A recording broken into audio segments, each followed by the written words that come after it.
throw it up. Start twerking like Miley.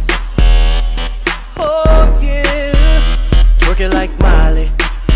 Don't pop it like Miley.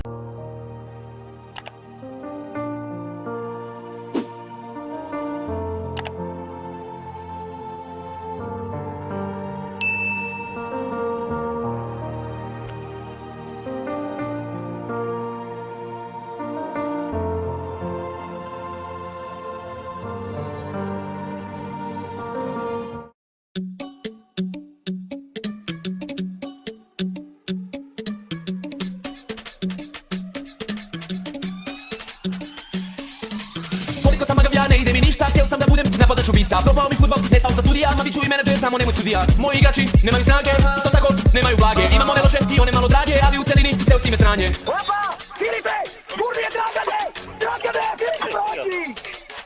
Raširi skupi i ti na desno, skupi u veznom joj, jer sam ti rekao.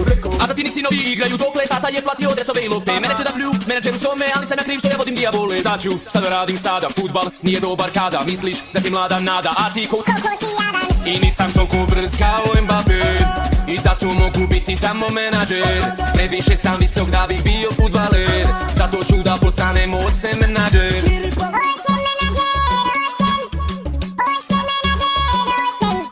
Imam jedan malog, dobar je stvarno, ali je debeo, ruka sa hranom. Imam jednog visokog, udara glavom, ali ne u loptu već se tuče sa drugarom. Joj, bože, komentero, neću više ovo, na igrici je ovo, lakše znači mnogo. Treniram svaki dan ko lud, iako su loši svi će reći trener glud. Na, to sam Dybala, na, ne trener bitanga, na, menadžer OSM. I nisam toliko brz kao Mbappé, i zato mogu biti samo menadžer. Previše sam visok da bih bio futbaler, zato ću da postanem osem menadžer.